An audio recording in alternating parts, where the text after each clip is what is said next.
Eu dei trabalho nessa terapia. Eu lembro que eu dei trabalho. Porque o que acontece? As pessoas acham que você entra em hipnose e você perde a noção, né? Você perde a consciência. Não, você fica consciente o tempo inteiro. E quando a gente chegou justamente naquela questão do bullying que eu tinha passado quando eu era pequena, inclusive, eu carregava uma raiva, um rancor, um ódio daquela menina que fez aquilo comigo por mais de 20 anos da minha vida. Porque assim, quanto mais eu ia fazendo as outras terapias, mais eu ia tomando consciência que aquilo tinha me feito mal. Porque às vezes você tá com aquele problema, e eu lembro uma vez que uma terapeuta falou assim pra mim: Nossa, olha o impacto que isso teve na sua vida. Aí eu falei: Nossa, olha o impacto que isso teve na minha vida. Aí parece que foi crescendo, sabe? Sugestão aceita. Parece que foi crescendo, parece que eu fui me tornando consciente do quanto aquilo era pesado pra mim, mas eu não tinha ferramenta pra resolver. Porque qual que era o detalhe? Pra mim, tá? Na terapia tradicional. Érica, você tem que perdoar. Eu sei. Érica, já passou. Você tem que deixar pra trás. Eu sei também. Mas cadê o botão que aperta, que faz isso? Porque só eu sei, eu não conseguia fazer. E essa era a minha grande frustração. E aí, o grande diferencial quando eu fui fazer a sessão de hipnoterapia é porque você está emocionalmente envolvido naquilo ali. E ele falou assim pra mim: Agora eu quero que você se coloque no lugar dessa menina. Eu nunca tinha pensado nisso. Mas nunca, assim, foi uma quebra de padrão gigantesca pra mim, porque eu só pensava no meu lado. Olha o que ela fez comigo. Só que depois de tudo que você aprende lá no curso, pra você ser assim, você passou por alguma coisa, né? Então, pra ela ter feito aquilo comigo, ela deve ter passado alguma coisa também. Porque a menina era o capeta, viu? O Sério. ser humano não nasce ruim, né? Quando você vê uma criança pequenininha batendo numa outra, você já pode começar a querer entender que aquilo veio de algum lugar. Eu lembro uma vez que eu fui numa churrascaria com o pessoal do banco numa confraternização e a gente estava saindo assim para pagar a conta e tinha uma casinha pequenininha no canto com uma piscina de bolinha, bem pequenininha mesmo, metade dessa mesa aqui assim.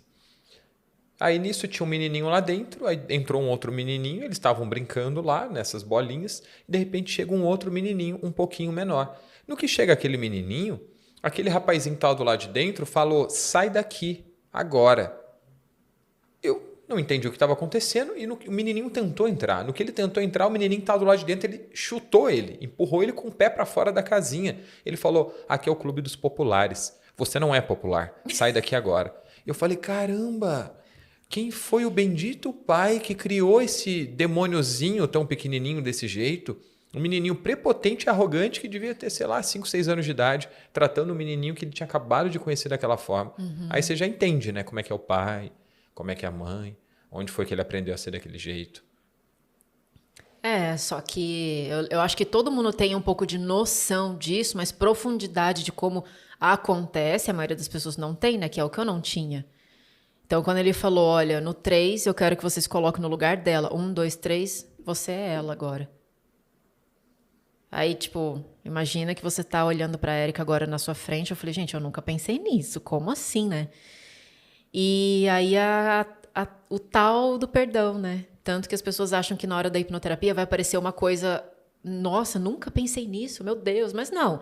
Na minha sessão apareceu tudo que eu passei na minha infância, né? Tudo que ela fazia comigo, etc. Questões com os meus pais também apareceram, enfim. E aí, na hora que ele me colocou na frente dela e falou: agora, se você quiser melhorar, você vai ter que perdoar ela. Eu resisti. Porque eu ainda tinha aquela crença de que perdão é um favor que você tá fazendo pra outra pessoa. Tipo assim, ela não merece isso, sabe? Na verdade, eu falei assim, eu quero que ela morra. Eu falava, né? Ela não merece isso de mim. Só que depois que você entende que ele falou, Érica, essa pessoa já é uma mulher, né? Tá vivendo a vida dela, às vezes nem lembra que você existe, Provável. né? E você tá aqui, carregando ela nas suas costas, sabe? Solta ela, para com isso, né? O que ela não deve ter passado pra ela descontar tudo aquilo em você, enfim. Aí eu consegui o tal do perdão, que não é um favor, eu não preciso aceitar, não preciso gostar do que ela está fazendo comigo, eu só entendi que ela aprendeu aquilo em algum lugar e eu não vou mais ficar carregando esse monte de lixo em cima de mim. Pronto, acabou, fim. Você entendeu que o perdão, no final das contas, não era para ela. É, O perdão era para você em relação a ela.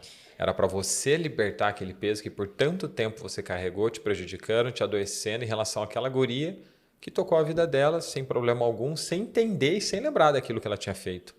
Sim, e quando você fala de que o perdão é pra gente, era inclusive literal no meu caso, porque conforme eu fui crescendo e fui tomando consciência do quanto aquilo tinha me impactado, eu comecei a me culpar. Eu falava assim, Érica, você é idiota, por que que você não contou pra sua mãe? Por que que não teve um dia que você não chamou teu pai lá? Por que que você não falou pro professor? Aí aquilo começou a me martirizar. Tipo assim, meu, você é burra, você é idiota. Olha só como é que tá a sua vida agora por causa daquela merda que aconteceu. Então, eu me culpava muito, sabe? Mesmo. Então, esse auto-perdão também foi muito importante. Porque quando eu falei isso pra ele na sessão, ele falou, agora eu quero que você imagine a Érica de 5 aninhos na sua frente. Ela tem condição de fazer diferente?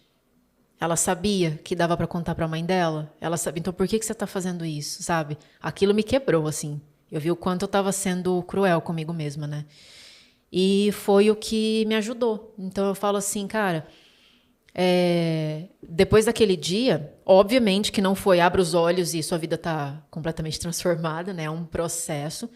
Mas conforme os dias foram passando, eu fui sentindo mais alívio, mais leveza, mais tranquila, né? Até que depois eu acredito muito, né? Que eu fui virando finalmente um adulto funcional depois disso.